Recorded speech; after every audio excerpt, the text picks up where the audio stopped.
RCF. Je pense, donc j'agis. Une émission présentée par Melchior Gormand.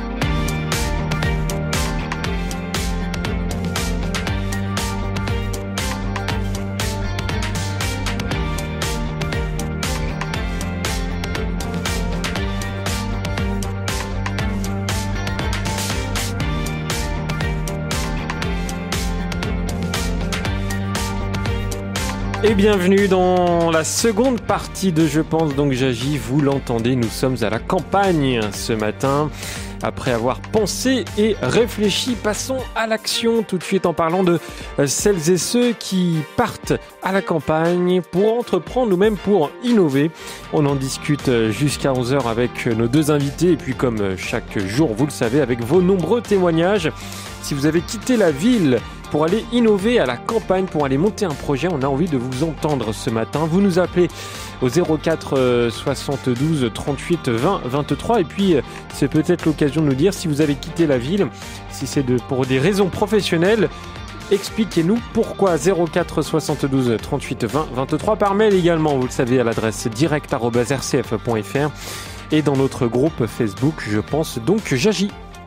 Jusqu'à 11h, Je pense, donc j'agis sur RCF. Et pour nous accompagner pendant une heure, j'ai le plaisir d'accueillir deux invités. Nous rejoindra dans quelques instants Ilias Zinstag, qui est le président général d'Épure, une entreprise qui conçoit, fabrique et commercialise des outils dans le domaine du bâtiment. On en parle dans un instant. Avril Ladauge nous a rejoint. Bonjour Avril. Bonjour. Bienvenue sur RCF. Vous êtes la cofondatrice du Vaisseau-Mère. C'est un nom qui porte très bien justement son nom. C'est un ancien couvent aux fondations millénaires et qui, depuis 2016, a repris totalement vie. C'est le cas de le dire, car vous avez monté un projet incroyable, un habitat partagé et même un lieu d'activité professionnelle et associative. Alors présentez-nous ce Vaisseau-Mère. Pourquoi est-ce qu'il s'appelle comme ça déjà ? Alors donc c'est dans le village de Vaisseau et le nom a été vite trouvé. Ouais. Vaisseau-Mère, c'est la référence au lieu, au vaisseau spatial, Oui. qui accueille des petits vaisseaux et qui rassemble et qui fédère. Donc notre projet, il a plusieurs facettes. C'est d'abord un habitat partagé. Parce qu'on a transformé, donc vous avez dit que c'était un couvent, mais après ça a été une maison de retraite, Oui. Jusqu'en 2011. Donc nous on est arrivé en 2016, c'était des chambres de maison de retraite. Donc on a commencé par créer des logements. Donc on a fait 5 foyers, 5 appartements. Et au rez-de-chaussée du bâtiment, on a transformé les 10 chambres de maison de retraite en espace de travail. Donc c'est des bureaux, des ateliers qui accueille une quinzaine de professionnels aujourd'hui. Donc il y a des associations, des freelances, des petites entreprises qui sont dans les domaines autour du numérique, de l'audiovisuel, mais aussi de l'artisanat et du spectacle vivant. Parce qu'on a aussi costumière, compagnie de danse, compagnie de cirque. C'est très complet, hein. Il y a beaucoup de choses. Ouais, c'est ça. Et on va continuer de présenter ce Vaisseau-Mère jusqu'à 11h. Ilias Zinstag, bonjour. Oui, bonjour. Bienvenue sur RCF. Je le disais tout à l'heure, vous êtes le président directeur général d'Épure. Alors, je ne sais pas si j'ai bien résumé, mais ce que j'ai compris d'Épure, c'est une entreprise déjà qui innove et qui fabrique des outils dans le domaine du bâtiment. Est-ce que c'est ça ? Est-ce que c'est un peu plus compliqué que ça ?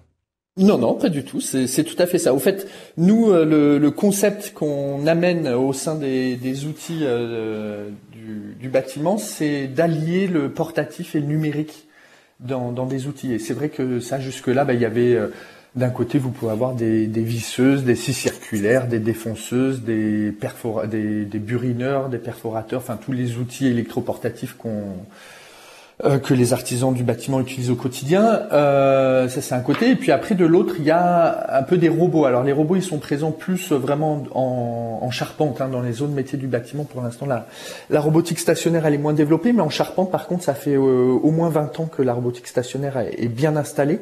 Et donc c'est des gros robots de charpente où vous amenez les pièces de bois et ça passe devant un robot qui va usiner les différents assemblages de charpente. Et donc nous, ce qu'on a fait, c'est qu'on a pris l'aspect portatif d'un côté, l'aspect numérique de l'autre, et on l'a associé dans des outils qui font une innovation parce que c'est une première mondiale. Et pourquoi ce projet surtout dans cette campagne? Alors on est au sud-est, au sud de la France, à l'ouest de Perpignan, au sud de Carcassonne. Où est-ce qu'on est? À Rodom, c'est ça? Alors le siège de l'entreprise est à Rodom. Rodom, c'est une toute petite commune de 120 habitants. Ah oui. En fait, nous on est basé sur le plateau de Sceaux. C'est un plateau qui est à peu près à 1000 mètres d'altitude, qui est basé entre Quillan, qui est dans l'Aude, dans la haute vallée de l'Aude, et Ax-les-Thermes, qui est au pied d'Andorre. Donc on est voilà, comme vous l'avez dit, coincé entre l'Ariège et les Pyrénées-Orientales. Nous, on s'est installé là parce que c'était notre lieu de vie déjà. Et alors moi, je suis issu du milieu rural, et j'avais envie de continuer à vivre en milieu rural. Moi, je suis né dans les Cévennes, dans un petit village pareil d'une centaine d'habitants. Alors, il y a un petit souci avec votre micro sur votre téléphone. Il faudrait peut-être éviter de le toucher comme ça. En fait, il touchait ma chemise. Voilà. Non, mais on vous entend très bien. Et alors, et cette campagne pour vous, c'est aussi simple de monter un projet à la campagne qu'en ville. Est-ce que c'était une conviction pour vous de vous installer vraiment dans cette campagne, presque dans les Pyrénées, pour installer ce projet? Oui, nous, de toute façon, on ne l'aurait pas installé à un autre endroit que celui-là, clairement, parce que c'était. Et en effet, moi, je suis convaincu que le milieu rural peut aussi bien accueillir des projets entrepreneuriaux que la ville. Je dirais qu'on a des avantages et des inconvénients, mais moi, en tant que rural, monter une entreprise, et notamment une entreprise innovante en milieu rural, ça fait tout à fait sens. On a une qualité de vie, on a accès à des espaces, à du bâti, à des ressources également humaines, je dirais, qui sont d'un accès beaucoup plus facile que en milieu urbain. Alors par contre, on augmente nos distances, c'est-à-dire que quand on doit se déplacer, que ce soit n'importe où en France ou à l'international, forcément, nous on commence par avoir 1h30 de route avant d'arriver à la première gare ou la première autoroute. Oui. Et en 1h30, on fait pas beaucoup de kilomètres, on fait entre 60 et 80 kilomètres. Alors c'est quelle gare? Nous là, alors pour le TGV, c'est soit Toulouse, soit Montpellier. Pour une gare plus classique, en effet, c'est Perpignan ou Carcassonne. Voilà. Et l'autoroute, c'est Perpignan ou Carcassonne. Voilà. Donc on est vraiment au cœur de la campagne. En tout cas, c'est un plaisir de vous avoir tous les deux. Avril Ladauge, même question pour vous. Pourquoi ce projet à Vaisseau? Vaisseau, on est en Ardèche, si je me trompe pas, au sud-ouest de Valence. Oui, c'est ça. C'est juste à côté d'Aubenas. Oui. Alors nous, c'est comme ce qui a été dit pendant l'émission. On est vraiment dans une idée de réduire notre rythme de vie, consommer local, vivre local. J'ai envie de dire. Nous, on a réhabilité un bâtiment du coup qui était un peu vide et sans activité depuis 5 ans. Donc voilà, moi personnellement je viens de la ville. Après dans notre lieu, on a un mélange de 50-50 entre des locaux, des personnes qui viennent d'Ardèche et des personnes qui viennent de plus grandes villes. Donc voilà, c'est un beau mélange des genres. Et alors remettre à jour un bâtiment aussi impressionnant que le vaisseau mère. D'ailleurs, je vous invite, si vous avez Internet proche de vous, allez sur Internet, regardez le vaisseau mère, c'est énorme. Est-ce que c'est compliqué de réhabiliter un bâtiment comme ça quand c'est dans une zone rurale ou ça change pas grand-chose par rapport à la ville, d'après vous, Avril? Je dirais que ça a pas. Enfin, j'ai jamais eu l'expérience de le faire en ville, donc j'ai pas vraiment de comparatif. Mais est-ce que vous avez rencontré des freins? Non, je dirais que non, parce que il y a des entreprises. Nous, on a choisi d'utiliser des matériaux écologiques pour notre rénovation. Donc il y a un magasin à Aubenas qui fait ça. Donc après nous on a surtout fait des travaux à l'intérieur parce que le bâtiment était sain. Enfin voilà, la toiture et tout ça c'était bon. Donc non, ça s'est bien passé, c'était fluide. Bon, on avait beaucoup de boulot, mais on a appris beaucoup en faisant. Ça vous a pris combien de temps d'ailleurs de réhabiliter le bâtiment? Eh ben, on est encore en train de le faire, on n'a pas fini. Donc les logements, en gros, il y a eu 2 ans à peu près, et il y a encore quelques petites choses à faire par-ci par-là. Mais en gros, c'était 2 ans pour les logements et les bureaux à peu près dans la même période aussi. Et après là, actuellement, on est en train de lancer des travaux de mise aux normes ERP, établissement recevant du public, parce que dans l'évolution de notre projet, enfin dans les autres choses qu'on voudrait développer, ça serait de l'accueil de public plus large pour proposer une programmation variée, pour que les habitants de tout style puissent venir profiter du lieu pour des soirées débats, des soirées jeux, des ateliers d'initiation au numérique ou de l'artisanat, enfin les domaines qui sont présents ici. Voilà, donc au niveau des travaux, voilà, on a ces travaux-là qui nous attendent encore cette année. Encore voilà. de beaux projets Oui. à faire. Vous êtes sur RCF, il est 10h passées de 11 minutes, vous l'entendez. Nous sommes à la campagne ce matin. Pourquoi innover et entreprendre et pourquoi c'est possible? On en discute avec nos 2 invités, vous l'entendez. Et vous nous appelez au 04 72 38 20 23 pour venir témoigner à l'antenne. C'est Catherine qui attend vos appels. Envoyez-nous également vos mails à l'adresse direct@rcf.fr et vous nous envoyez vos messages dans le groupe Facebook. Je pense donc j'agis.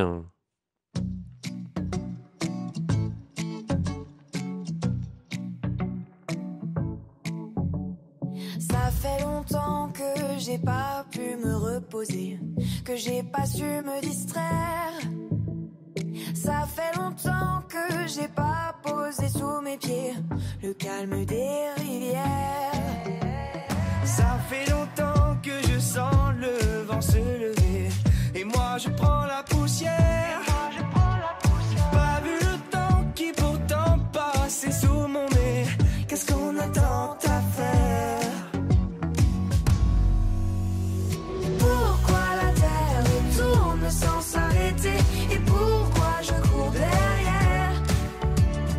Dans les airs de haut, j'irai m'allonger et changer d'atmosphère.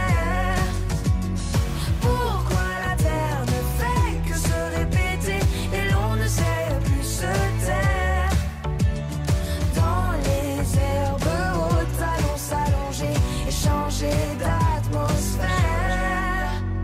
Ça fait longtemps que je traîne mais pas fatigué, mais je garde les yeux en l'air, à chercher du sens au silence, au ciel étoilé, juste un peu de lumière.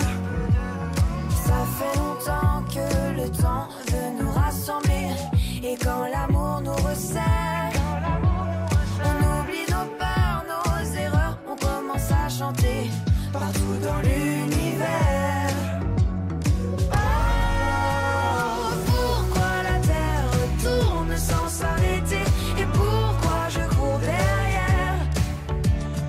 Dans les herbes hautes, j'irai m'allonger et changer d'atmosphère.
C'était Philippines et Tibbs sur RCF. Ça fait longtemps.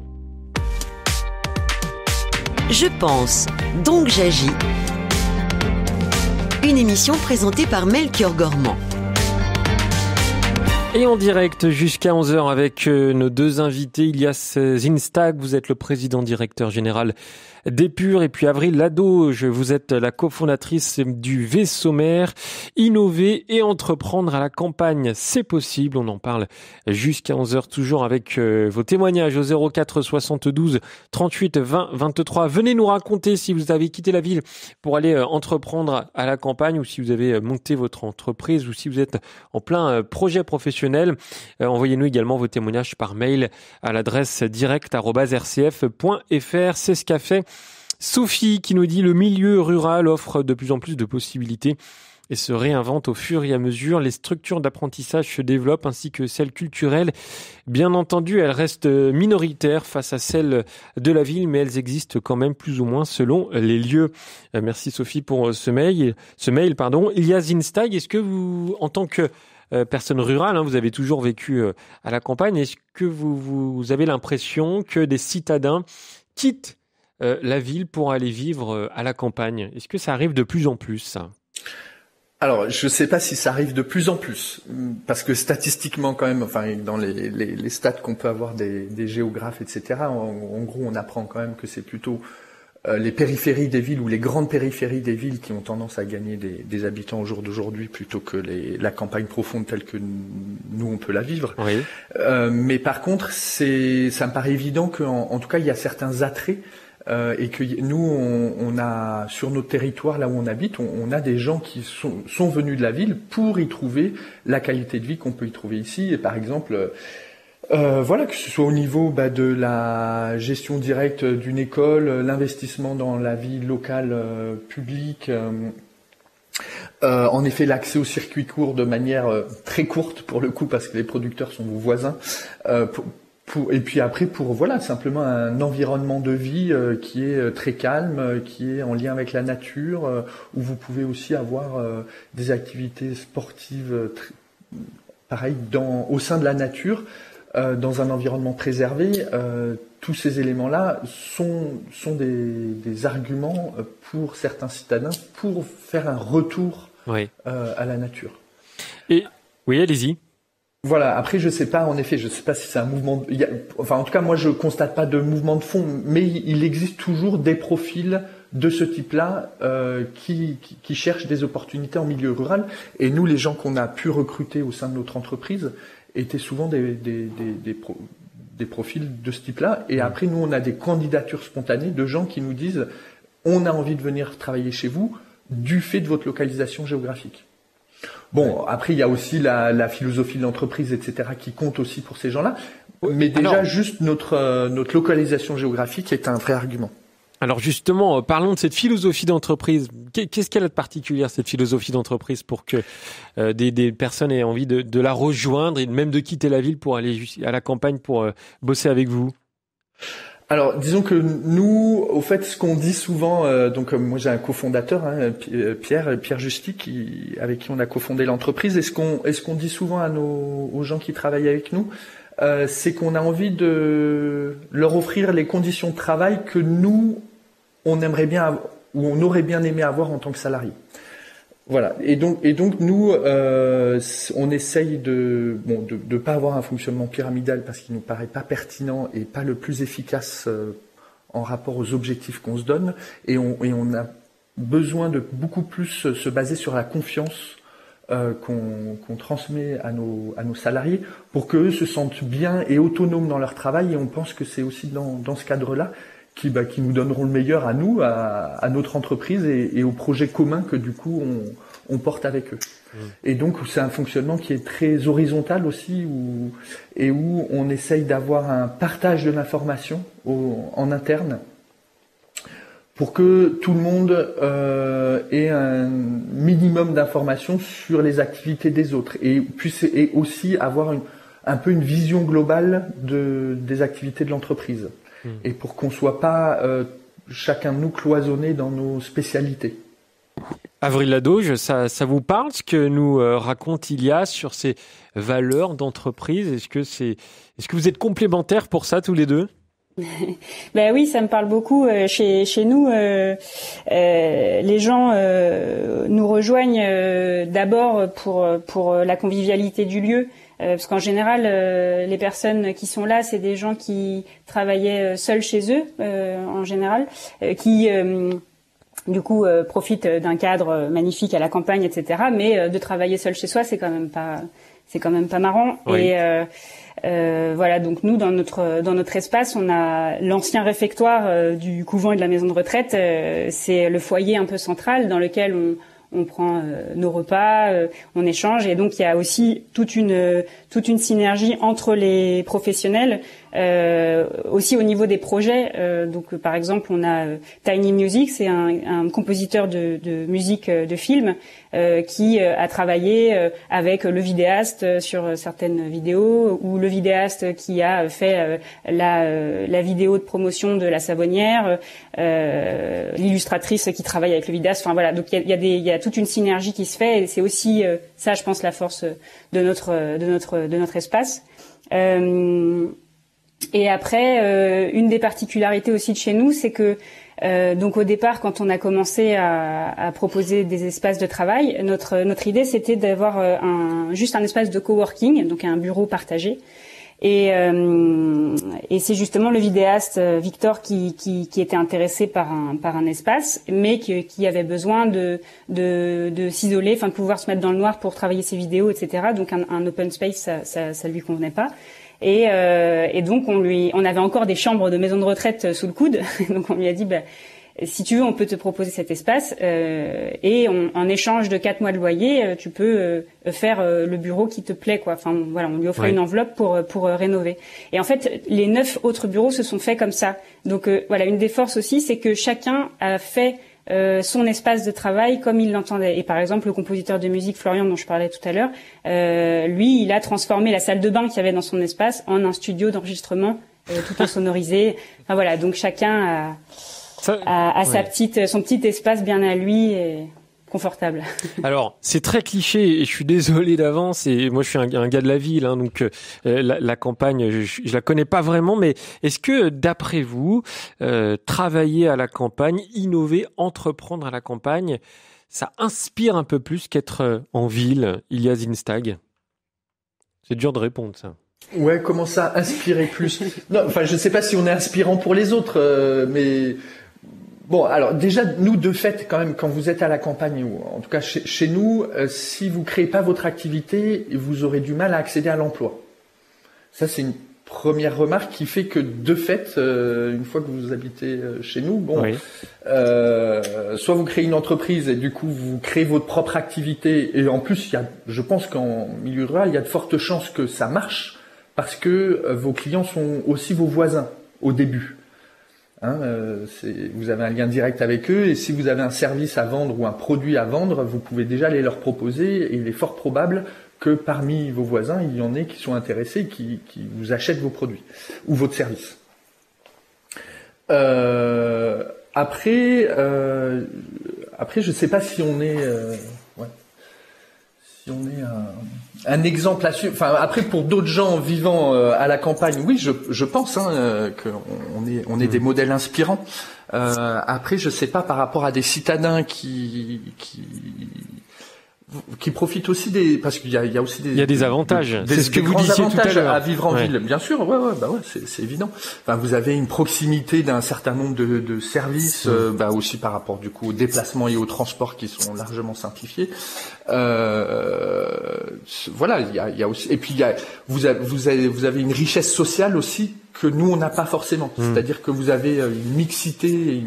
Par exemple, nous on a, dans le cadre du développement d'une entreprise type start-up, si vous êtes à Montpellier ou à Toulouse, vous allez être dans un environnement où vous serez en permanence, vous allez pouvoir interagir avec d'autres entrepreneurs, d'autres fondateurs de start-up, et ça, ces échanges-là vont être assez intéressants pour vous pour monter et développer votre projet.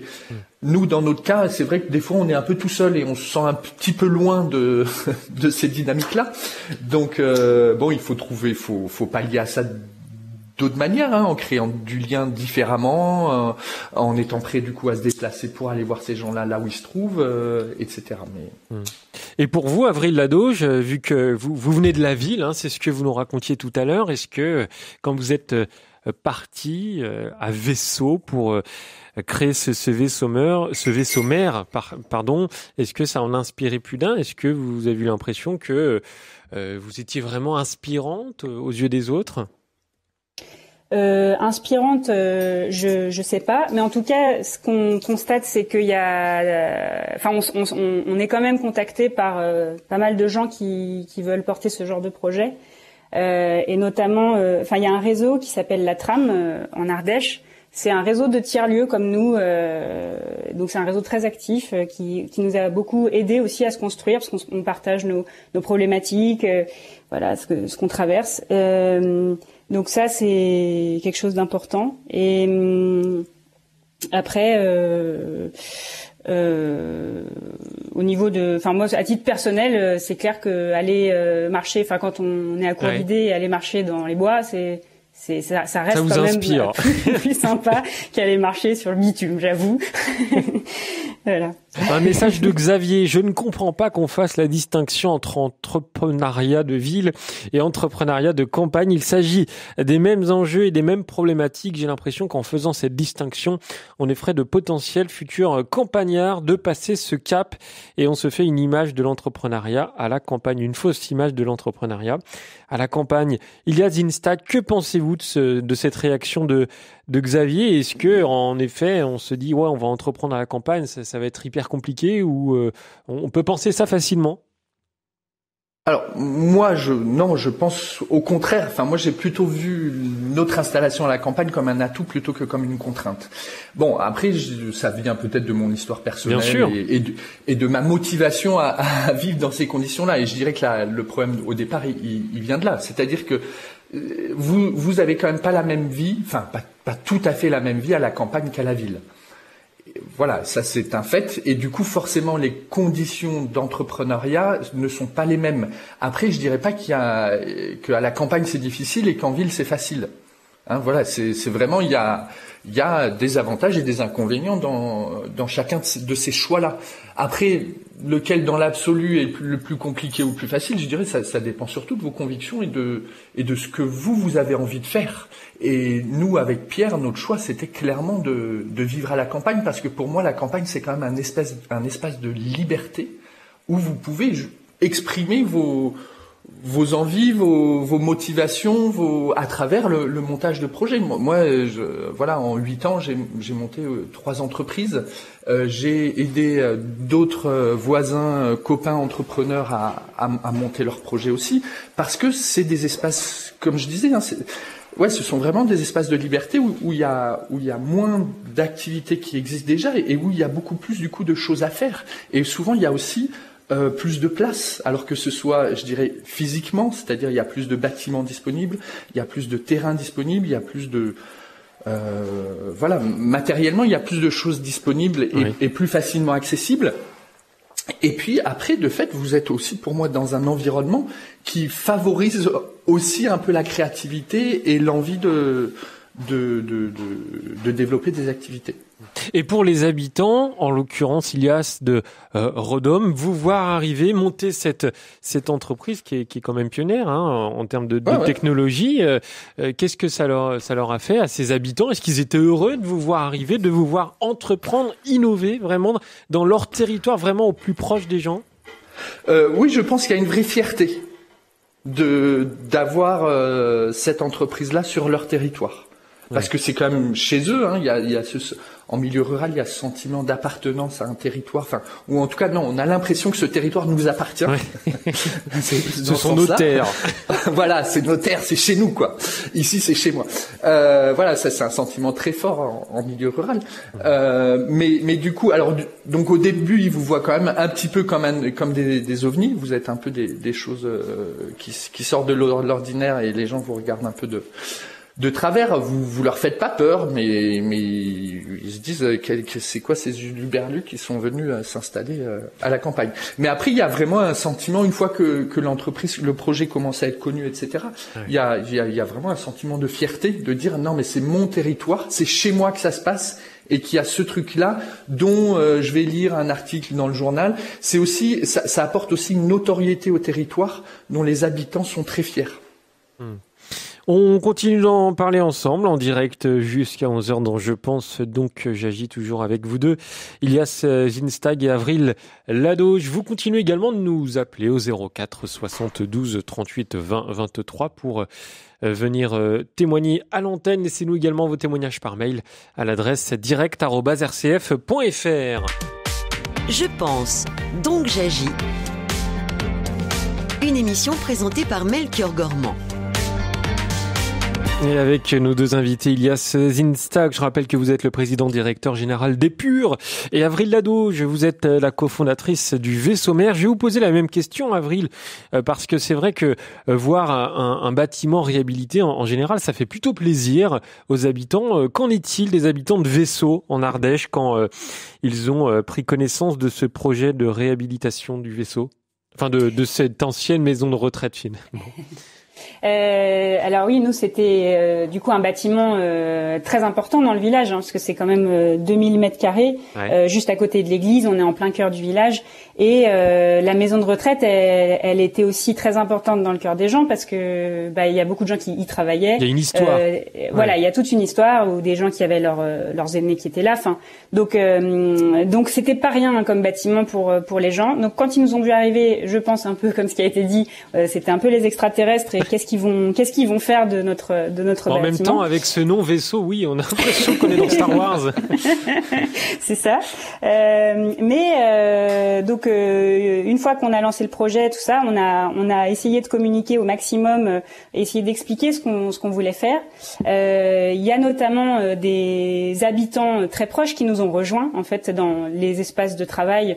Il y a des voisins directs, en fait, qui sont là aujourd'hui, et après, dans les personnes plus âgées du village, on a des petites mamies qui sont sur le banc à côté et qui étaient ravies à l'idée qu'il y ait un lieu. Parce que je l'ai pas dit, mais dans nos projets, on a l'idée d'ouvrir un café associatif, voilà, où on puisse venir boire un thé. Et donc les petites mamies, elles étaient ravies à l'idée qu'il y ait un lieu où elles puissent venir boire le thé, sachant que le PMU, c'est plutôt les hommes qui y vont, et voilà. Donc c'était plutôt réceptif. Et puis jusqu'à encore il y a quelques jours, on a des dons anonymes enfin ou pas anonymes, mais là on en a eu un anonyme d'électroménager, voilà, des gens qui viennent nous donner du mobilier, des choses. Ouais. Voilà, exactement, nous aider. Donc non, petit à petit, on sent que et aussi une chose importante qu'on a fait il y a un an, c'est des portes ouvertes. Et là, on a eu plus de 300 personnes en fait qui sont venues voir, et qui étaient, je pense quand même, enfin, on a eu des très bons retours, des gens qui étaient rassurés de voir que voilà, on transformait ce bâtiment en quelque chose de chouette, de dynamique. Si vous êtes avec nous tous les deux, je ne l'ai pas dit tout à l'heure, mais j'attendais le bon moment, c'est parce que vous avez remporté un prix à l'occasion du concours Innover à la campagne. J'entreprends là où j'ai envie de vivre. Ilias, vous avez remporté le grand prix, et vous, Avril, vous avez remporté, alors attendez, je retrouve mes notes, le prix tiers-lieu à la campagne. Est-ce que c'était une surprise pour vous, ce prix? Est-ce que vous comprenez pourquoi vous avez remporté un prix? Je commence avec vous, Ilias. Alors, une surprise, non, en fait, c'était un espoir. Moi, c'était la deuxième année qu'on candidatait à ce prix, concours-là, à ce prix-là. Et moi, j'avais identifié, et quand je suis tombé dessus, je me suis dit celui-là il est pour nous quoi. Enfin, je trouvais qu'on cochait un peu toutes les cases de ce projet-là. En tout cas, on fait vraiment de l'innovation en milieu rural et ça, pour le coup, c'est un milieu rural très rural, je dirais. Et donc c'était j'ai trouvé ça assez cohérent qu'à un moment on ait la reconnaissance de notre engagement pour cette ruralité là, parce que au-delà de ça, au-delà du projet entrepreneurial, nous on est aussi impliqués dans notre vie locale et cet entrepreneuriat là au niveau local, c'est un engagement aussi dans les autres aspects de la vie. C'est pas juste je crée une entreprise à la campagne et puis je profite des avantages d'être à la campagne, etc. Non, j'entreprends à la campagne parce que j'ai aussi envie de faire vivre mon territoire, j'ai envie d'apporter ma pierre à l'édifice du développement territorial de ce bout de ruralité là. Oui. Un prix qui a été créé d'ailleurs par Milan Presse et Better Life Factory. Pour vous, Avril Lado, je rappelle, un prix tiers-lieu à la campagne, c'est très logique. Oui, et en même temps, pareil, on avait beaucoup d'espoir de l'avoir. On était ravis parce que je crois qu'on était quand même pas mal de tiers-lieux à présenter. Donc, oui, on était super contents. On l'est toujours. Et d'ailleurs, on a d'autres soutiens qui sont très importants pour nous et qui nous aident à avoir confiance et à avancer dans notre projet, notamment le département de l'Ardèche. On a l'Europe qui nous soutient également, la Fondation de France. Enfin voilà, j'en oublie peut-être, mais on a beaucoup d'aide et ça porte aussi et de soutien, pour avancer, soutien, comme vous l'avez dit. Un mail de Philippe. Je trouve que si vous avez un projet à créer, la campagne est le meilleur endroit pour le faire, malgré les idées reçues. Et on en parlait tout à l'heure. L'espace rural regorge de possibilités d'apprentissage, d'aide, etc. La communauté est plus soudée qu'en milieu citadin, par exemple. Ça, c'est intéressant, ce mail de Philippe. Il parle de communauté. Avril Lado, est-ce que vous avez l'impression que dans ce vaisseau mère, vous avez réussi à créer, à mettre en place une sorte de communauté? Alors oui, c'est clair qu'on peut parler de communauté. Alors au sens peut-être, tout de suite, communauté, c'est connoté plein de choses, mais on a clairement construit, un groupe de personnes, qui s'est construit progressivement au fil du projet. Parce que ce que j'ai pas dit, c'est qu'au départ, en 2016, on était 4. Voilà. Et vous êtes combien maintenant? Faites-nous rêver. Aujourd'hui, c'est une trentaine de personnes qui sont tous les jours dans le bâtiment. Et donc ces personnes, c'est des gens qui étaient pour la plupart déjà là. Ou il y a des personnes aussi qui sont venues s'installer pour venir chez nous. Voilà. Après, oui, c'est clair il y a toute une dynamique de groupe et c'est clairement la force de notre lieu, cette communauté de personnes. Et vous, à titre personnel, Avril Lado, vous habitez dans le Vaisseau-Mère ou vous habitez ailleurs? Non, j'habite dedans. D'accord. Et ça se passe bien, vous aimez bien. Oui, ça se passe très bien. Je suis avec mon compagnon et j'ai un petit de 6 mois. Donc voilà, il y a vraiment une dimension lieu familial aussi, du coup, dans la facette habitat partagé, qui est très importante aussi pour nous. Il y a 3 enfants en tout dans le bâtiment. Et ça fait partie aussi des choses qui nous faisaient rêver, que des enfants puissent grandir dans un contexte comme ça, apprendre à s'occuper, à faire attention aux autres, à partager des choses. Voilà, donc c'est assez idyllique, j'avoue. Et vous savez que dans cette émission, je pense donc j'agis, on a vraiment à cœur de faire connaître, faire émerger des initiatives comme ça. Est-ce que vous avez pu échanger, vous, Avril, avec d'autres responsables de tiers-lieux, peut-être avec ce prix Innover à la campagne, en tout cas des personnes qui partagent les mêmes valeurs, le même engagement pour rassembler des personnes? Oui, complètement. On a rencontré effectivement d'autres tiers-lieux dans le cadre du prix. C'est vraiment génial en fait de pouvoir profiter de moments comme ça pour échanger, comme je disais tout à l'heure, pour partager nos problématiques, parce qu'en fait monter des projets comme ça, c'est quand même énormément de questions, énormément d'énergie et quand même il y a des obstacles et voilà, il y a Donc oui, c'est pour nous c'est indispensable de pouvoir échanger avec les autres et grandir ensemble, quoi. Allez, de la musique tout de suite sur RCF, et puis on se retrouve juste après, toujours avec vos messages, vos témoignages au 04 72 38 20 23, également par mail à l'adresse direct@rcf.fr. Malgré le temps qui passe, j'espère. Pourquoi je gagne et puis je perds, comme un enfant à qui l'on raconte une histoire. Je dois le voir. Malgré les hauts, les bas, je sais m'accorder un dernier essai. Je vois la vie me faire un signe. J'ai lutté pour en être digne. Et je crois que tout va bien jusqu'ici. Quitté par un cœur indécis. Et l'impression qu'il n'y a pas de raccourci. La course est finie, je reprends mes esprits. Et je crois que tout va bien jusqu'ici. Quitté par un cœur indécis. Et l'impression qu'il n'y a pas de raccourci. La course est finie, je reprends mes esprits. Quand je suis sûr, je fais l'effort. Et qu'importe à qui les torts, on finit par tomber d'accord. Parfois j'y vais un peu fort, je me méfie de l'eau qui dort. Et si c'était un coup du sort, malgré les doutes, je prends sur moi. Tu sais les coups, je ne les sens pas.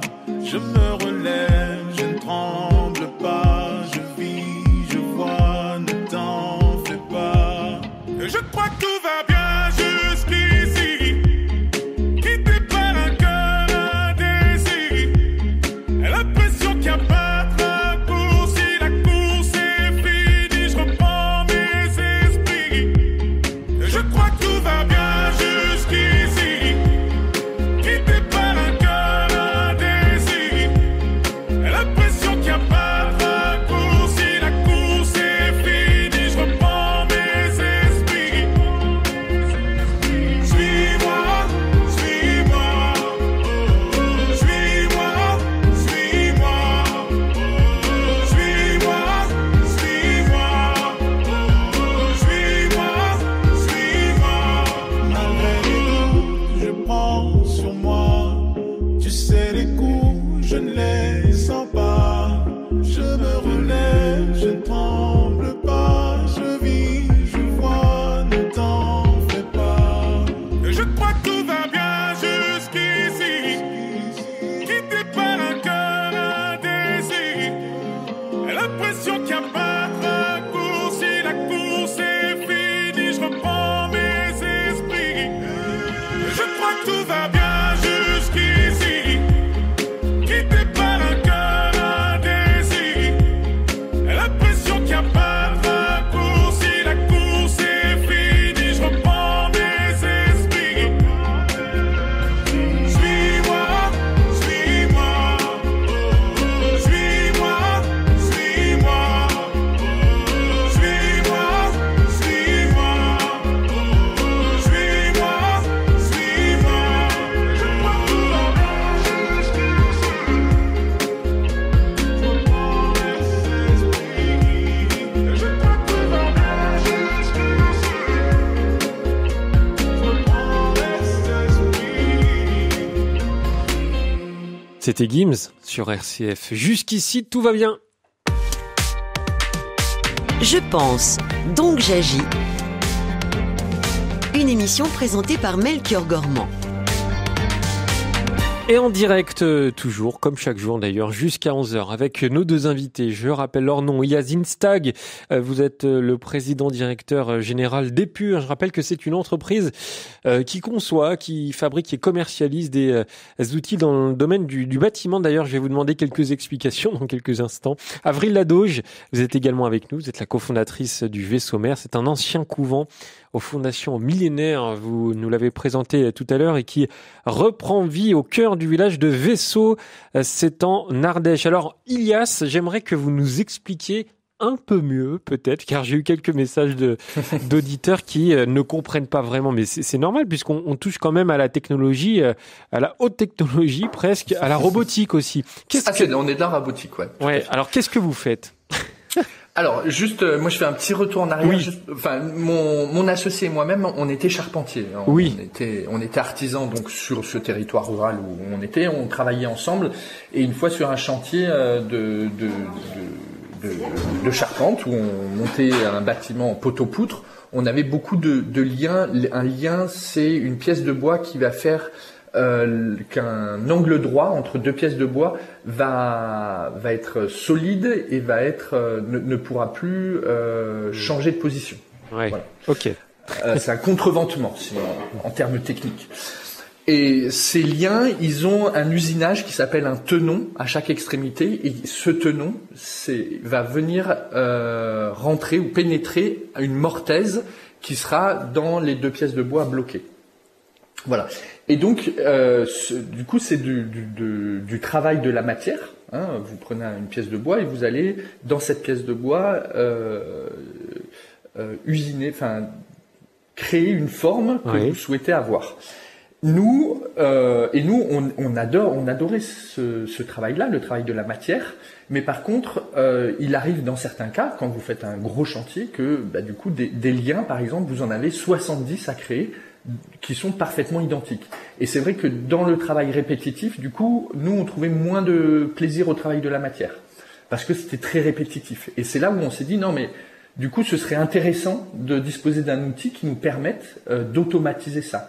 Et c'est là où c'est surtout Pierre qui a inventé la machine, qui, pendant 2 ou 3 ans, dans son garage, il a réfléchi à un moyen de créer un outil qui permette d'aller plus vite et de gagner en confort, en précision, mais aussi en productivité sur ces tâches-là. Et donc, au fait, notre outil, c'est tout simple, c'est un moteur de défonceuse ou une fraiseuse qui est monté sur 3 axes qui sont commandés numériquement. Dit de manière différente, c'est un peu comme une imprimante 3D. Ouais, ça va là. Voilà, une imprimante 3D, au jour d'aujourd'hui, à peu près tout le monde voit ce que c'est. C'est comme une imprimante 3D, mais inversée. C'est-à-dire qu'au lieu de poser de la matière, elle va en enlever. D'accord. Je crois que j'ai bien compris. Mais j'espère que nos auditeurs aussi, mais c'est vrai que... Écoutez, de toute façon, on peut retrouver plus d'informations, Ilias, en allant sur le site epure.io. Ça peut permettre de comprendre peut-être un peu plus simplement, un peu mieux. Voilà, sur notre site internet ou la chaîne YouTube aussi, vous tapez il y a des vidéos sur YouTube et vous verrez plein de vidéos de notre outil. Avril Ladoge, alors pour le vaisseau-mère, c'est quand même plus simple à comprendre. Par contre, on peut se demander si certains de nos auditeurs sont intéressés par rejoindre le vaisseau-mère. Est-ce que c'est possible ? Alors aujourd'hui, c'est possible dans notre espace de coworking, le bureau partagé. Il y a quelques places, mais par contre, tous les autres, les espaces individuels privés sont tous occupés. Et il n'est pas prévu de départ pour l'instant. Et pareil pour les logements, on est complet. Vous êtes au complet. Par contre, comme je disais tout à l'heure, après cette année de travaux de mise aux normes, on veut proposer des ateliers d'initiation au numérique, par exemple, et toutes sortes d'activités créatives, et aussi que les adhérents de notre association puissent proposer eux-mêmes des idées, des choses qu'ils ont envie de partager. Donc tout ça, ça sera ouvert et accueillant, on l'espère, d'ici la fin de l'année, pour que tout le monde puisse venir en profiter. Il y a encore de l'espace à remplir dans le vaisseau-mère ? Oui, il y a au sous-sol du bâtiment, il y a une très belle salle qui, elle, est restée, elle date de plutôt l'époque couvent que maison de retraite. C'est une belle salle voûtée avec des tomates et qui fait une centaine de mètres carrés. Et donc cette salle-là, on voudrait la rénover aussi. Donc c'est un peu le temps, c'est encore après au niveau des travaux pour dans quelques années. Mais vous avez de quoi faire. En tout cas, ça doit être excitant quand même de savoir que vous avez encore plein de choses à imaginer dans ce grand bâtiment. Ah bah oui, ça fait partie de la magie de ce projet, c'est qu'il y en a, il y en a pour tous les goûts et il y en a pour un moment. Alors bon, c'est vertigineux parfois, mais en même temps, comme on a pu faire les logements, enfin voilà, maintenant on est bien installé, les choses se font au fur et à mesure et ça se construit, c'est magnifique. Et aussi de voir la communauté de personnes qui grandit, qui nous rejoint, donc on a de plus en plus de force aussi, d'énergie pour avancer, donc c'est super. Que du positif. Et justement, en termes de positif, on va tout de suite accueillir notre chroniqueuse qui nous présente chaque mercredi des initiatives pour lutter contre les discriminations.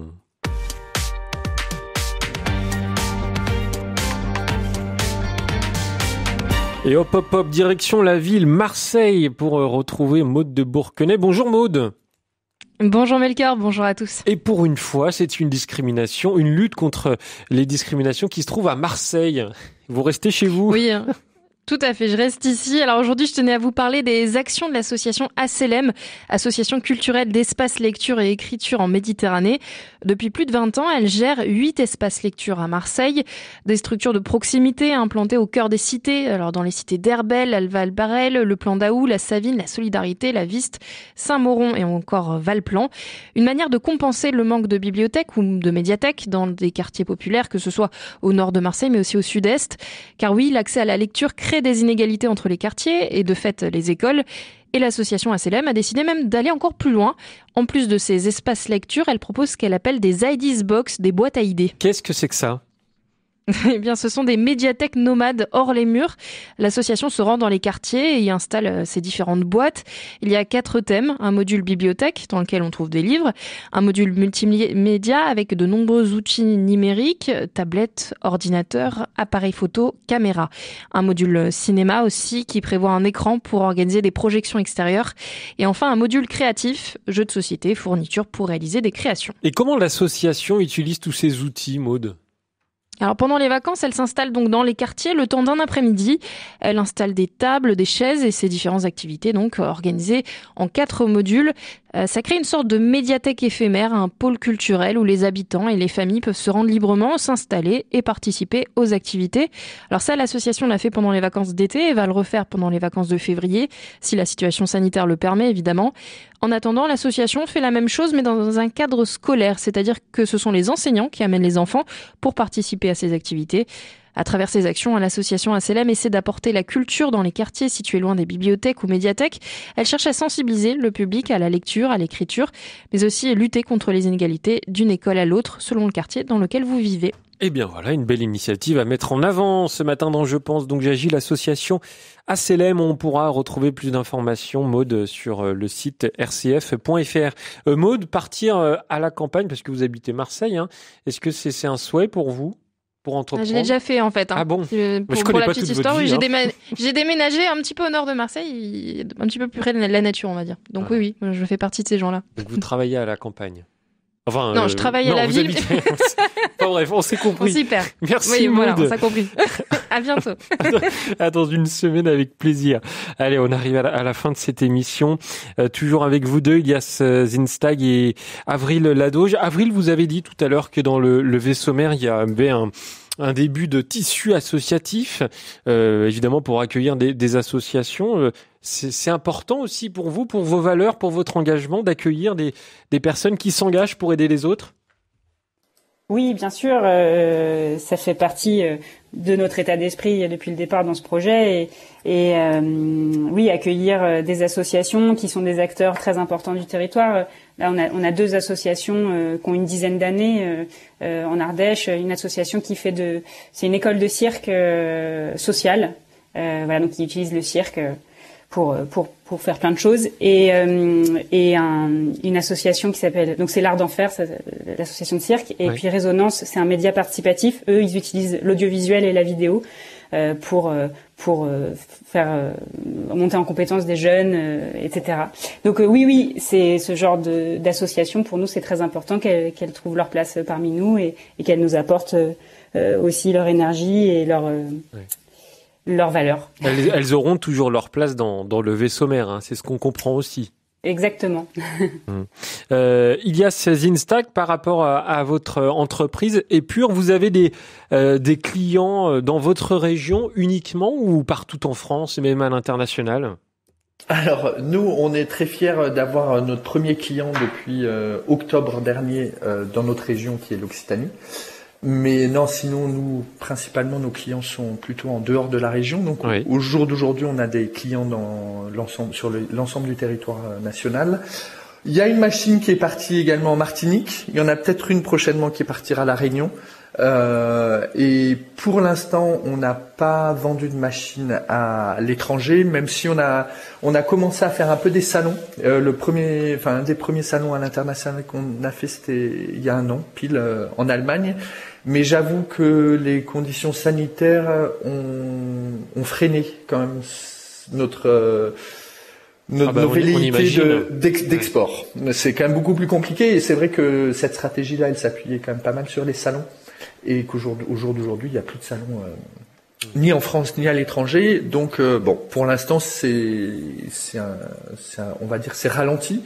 C'est pas abandonné. Mais ça continue quand même. Hein. Voilà, on va quand même nous faire utiliser le digital pour faire de la com à l'international et après s'il faut qu'on se déplace physiquement pour aller faire des démos chez des professionnels, on le fera aussi. Mais voilà, pour que ça se mette en place, ça va prendre plus de temps. Vous avez parlé de fierté tout à l'heure en parlant des habitants de votre région qui ont vu arriver Épure sur leur territoire. Est-ce que c'est également une fierté peut-être pour le maire du village de Rodom de voir arriver cette entreprise ? On n'a pas parlé du maire, mais le maire dans les campagnes est très important. Ah, le maire... Ou Madame le maire d'ailleurs. Hein, alors bon, à Rodom en tout cas c'est monsieur. Oui. C'est monsieur le maire, mais que ce soit du coup l'ancien, parce que nous au moment où on a créé l'entreprise en 2016, c'était pas le même maire que là, ça a changé en mars dernier. Mais oui, non, ils sont plutôt très contents et ils tiennent à nous garder sur le territoire. Et s'ils peuvent nous aider, ils nous aideront. Après, c'est aussi des communes rurales qui ont peu de moyens. Moi, j'ai été premier adjoint à Rodom pendant quelques années lors du précédent mandat. En tant que mairie, de toute façon, on a intérêt à ce que des projets comme celui-là, mais même tout projet entrepreneurial qui inclut ou pas de l'innovation, s'installe sur le territoire. Ça fait un actif, ça fait quelqu'un qui va animer, au sens amener de la vie sur ce bout de territoire, et c'est ce dont les communes ont besoin. Eh bien, merci beaucoup à tous les deux de nous avoir accompagnés pendant une heure. C'était un plaisir de vous entendre présenter vos deux beaux projets qui se sont concrétisés. Comme quoi, innover et entreprendre à la campagne, c'est possible. Et c'était le thème de cette émission aujourd'hui. Ilias Zinstag, je rappelle que vous êtes le président directeur général d'Épure. On peut retrouver plus d'informations sur le site epure.io. Et puis Avril Ladoge, merci également à vous. Vous êtes la cofondatrice du Vaisseau Mère. Alors là, on va plutôt sur Facebook en attendant l'arrivée d'un site internet complet, Avril. Oui, imminent. Eh ben, l'arrivée du site. On prendra des nouvelles. Merci beaucoup à tous les deux. Et puis je rappelle que ce prix Innover à la campagne est revenu pour sa 3e édition. Vous avez jusqu'au 10 mars pour envoyer vos candidatures. Voilà, si vous avez entrepris, si vous avez innové à la campagne, n'hésitez pas à envoyer tous ces projets. Et en avril, 10 nominés seront sélectionnés pour concourir. Merci à tous pour votre écoute, pour votre fidélité. Merci à Antoine, à Pierre-Henri qui était à la technique, à Catherine qui était au standard, à Julia qui était à la production. C'est la fin de cette émission. Je vous retrouve demain avec le même plaisir, toujours en direct de 9h jusqu'à 11h. Et d'ici là, on se retrouve dans le groupe Facebook Je pense. Donc, j'agis. Passez une bonne journée avec RCF et vive la campagne.